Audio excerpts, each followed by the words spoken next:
우선은 20대에서는 그러면 정책 비전을, 정책을 꼼꼼하게 보지 않는가라는 그런 반론이 생길 것 같아요.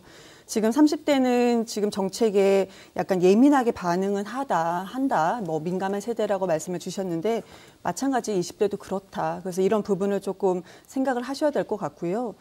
정책에 민감하면은 지금 정책 토론 해야 되지 않겠습니까? 그런데 선관위에서 주최한 세 번 3회 토론만 지금 하겠다고 하는 부분에 대해서도 좀 고민을 하셔야 된다. 그렇기 때문에 지금 다른 당에서는 그러면 윤석열 후보 빼고 우리끼리라도 토론하자. 심상조 후보 그렇게 얘기하고 있습니다. 그런 상황이 전반적으로 젊은 층, 특히 물론 그 70대 왜 청년이라고 말씀을 하는데 그런 분들도 물론 정책을 보지만 많은 분들이 내 미래 비전, 정책 토론에서 많이 구분을 합니다. 선택을 하는 것이고요. 그래서 지금 뭐 토론도 하셨으면 좋겠다. 그런데 전혀 할 마음은 없어 보인다. 말씀드릴게요. 그러면 그 20대가 그럼 정책을 당연히 보죠. 그러면은 역설적으로 정책을 보는 20대가 국민의힘을 지지하는 것은 20대에 대한 정책은 민주당보다 국민의힘이 낫다는 반증인 것 같고요. 이용 대변인 말씀이라면. 근데 이제 그 중요한 정책이 다른 것이겠죠. 아까 말씀드린 대로 일자리라든지 아니면 주거 이런 경제와 관련된 정책에 있어서는 아직 윤석열 후보가 뭐 뚜렷한 비전을 아직까지 못 보여줬다. 이재명 후보에 대해서 그것을 동의하든 동의하지 않든 어쨌든 이재명 후보는 뭔가를 내놓은 것이 있으니까 들여다보게 되는 것이고요.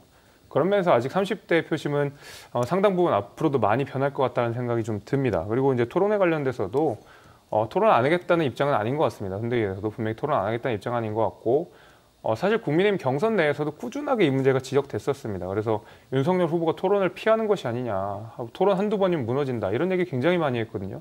근데 토론 한두 번이 아니라 수차례 굉장히 많은 토론을 거치면서도 윤석열 후보의 지지율은 결코 떨어지지 않았습니다. 그러니까 거기에 대한 어떤 신뢰라든지 이런 것이 있는 것이고 제가 말할 기회가 있을지 모르겠지만은 뭐 토론을 많이 했으면 좋겠다 말씀드릴 것이고요. 예, 뭐 거기에 대해서는 선대위 내에서도 전혀 거부감이 없다 이런 말씀 드리겠습니다. 네. 죄송해요. 짧게 한 말씀만 안 드릴게요. 안 됩니다. 짧으면 안 됩니다. 국민의힘 토론은 재미있는 토론이었는데 정책 토론은 아니었습니다. 네, 알겠습니다. 자, 이번에는 주제를 바꿔보도록 하겠습니다. 오늘 아침이었죠. 유한기 성남도시개발공사 전 본부장이었는데요. 사망 소식이 전해지면서 큰 충격을 주고 있습니다. 이 본부장은 김만배 씨 등 대장동 관련자에게 뇌물을 받은 혐의를 받고 있고 황무성 초대 성남도시개발공사 사장의 사퇴에 개입한 의혹으로 수사를 받아왔습니다.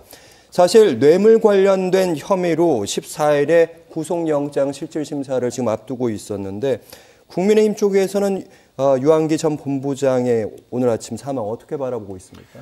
글쎄요, 이제 오늘 이제 고인이 되신 분에 대한 이야기를 하는 것이 굉장히 꺼려지긴 합니다. 그러니까 또 이게 어떤 정치적 이슈랑 연결이 되어 있기 때문에 말하기가 좀 굉장히 곤란한 상황이긴 하지만은 내내 이제 이야기 보도에 따르면 이제 억울하다라는 것을 많이 피력했다고 알려져 있습니다. 그래서 무엇이 억울한지는 사실 수사를 통해서 좀 더 알아봐야 되겠지만은 기본적으로 이 황무성 사장에 대한 사퇴 종용을 했다라는 의혹을 지금 받고 있는 거 아니겠습니까? 그 과정에서 내가 시킨 게 아니다. 그분이 시킨 거다. 내지는 시장이 시킨 거다라는 말을 분명히 한 바가 있었기 때문에 그리고 또 지금 그 성남시장이었던 이재명 후보가 지금 대선 후보로 되어 있는 상황이기 때문에 아마 이런 정치적 압박이라든지 언론에 대한 관심들이 너무 높았던 것 거기에 대한 어떤 심각한 부담 같은 것들을 많이 느꼈다고 생각이 됩니다.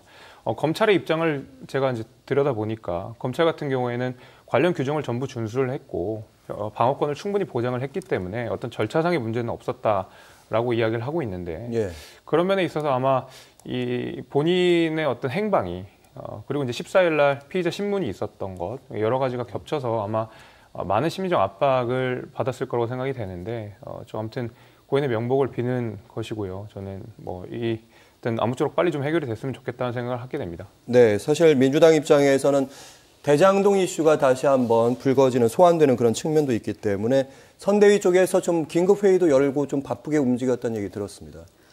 이 부분에 대해서도 어찌됐든 간에 이제 고인이 되셨기 때문에 좀 쉽게 말할 수는 없는 부분이 있는 것 같아요. 그런데 오히려 지금 이번 건으로 인해서 검찰 수사가 검찰 수사의 문제점들은 아마 국민들께서 아셨을 수도 있을 것 같아요. 그러니까 그 문제점이 다른 것은 아니고 절차는 맞다고 하나 그동안에 검찰이 나를 죽이려고 한다. 본인은 되게 결백하다, 무섭다 이런 얘기를 많이 하셨다고 합니다.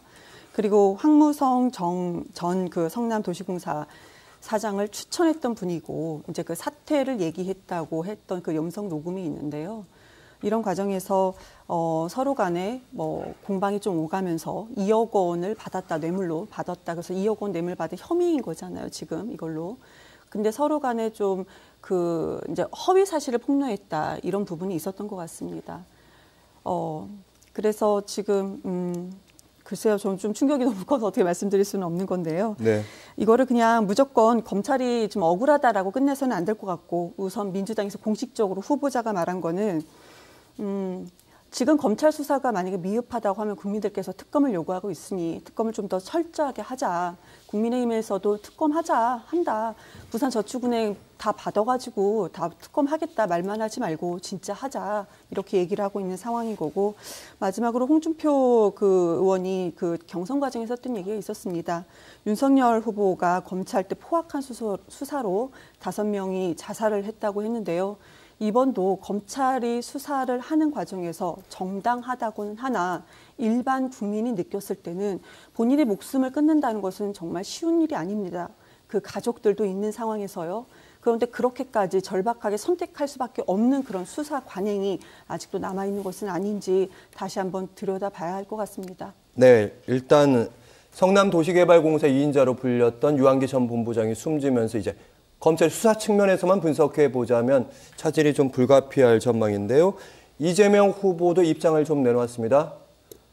조속히 특검을 가자. 김은혜 대변인 국민의힘은 특검해야 할 이유가 더 분명하다. 심상정 정의당 대선 후보 특검 역시 같이 얘기하고 있습니다. 사실 모두가 특검을 얘기하니까 특검을 갈 것 같긴 한데 국민의힘 쪽 입장에서는 여러 번 특검을 제안했는데 그런 자리를 국회에서 마련했는데 민주당이 응하지 않고 있다 이렇게 얘기하더라고요. 민주당이 응하지 않았던 건 아니고요. 처음에는 이제 특검 얘기가 수사가 진행되지도 않고 수사 초기 때부터 특검을 얘기했습니다. 최소한 그럼 수사가 진행되는 걸 보고 나서 특검을 하자. 보통 특검이라는 것은 수사가 진행되는 과정을 보고 결과가 나온 이후에 미흡하다고 하면 특검을 하는 것이 아닙니까? 그런데 처음부터 특검을 하자고 했었고, 그다음에 국민의힘 쪽에서는 처음에 자금이 마련돼 부산저축은행 특검 못 받겠다고 하다가 나중에는 뭐 받겠다 이런 얘기까지 나왔던 것은 다행인 것 같습니다. 그러면은 여야가 그리고 타 당에서까지 특검을 얘기를 했으면 지금 국회가 더 이상은 지체해서는 안 될 것 같습니다. 후보들이 양쪽에서 다 특검을 수용을 하면은 국회에서는 이거 빨리 일사천리로 진행해야 된다고 봅니다. 네, 윤석열 후보는 방금 말씀하신 것처럼 좋다. 부산저축은행 특검도 받겠다 이런 입장을 밝히면서 재미난 것이 많이 나올 거다 이런 얘기도 했더라고요. 여기에 대해서 다양한 해석이 나오던데요. 글쎄요, 이 당시에 이제 문재인 대통령이 연루되어 있다는 지금 사실 의혹 보도들 같은 것들이 있기 때문에 아마 그런 거를 시사한 것이 아닌가라고 생각이 지금 됩니다. 근데 저는 그 이경대 의원이 말씀하신 내용 중에 그 반론 내지는 제가 동의하기 어려운 것은요. 그 아까 이제 검찰의 수사가 좀 무리했다라고 말씀은 하셨지만은. 결국 김호수 검찰총장, 박범계 법무장관 다 문재인 대통령이 임명하신 분이고 검찰개혁 4년 동안 주구장창 많이 하셨지 않습니까? 그럼 도대체 4년 동안 뭐 하셨는지 제가 한번 여쭤보고 싶고요. 실제로 당시 대장동 수사가 처음에 진행되는 무렵에 굉장히 수사가 지지부진하다라는 얘기 많이 했지 않습니까?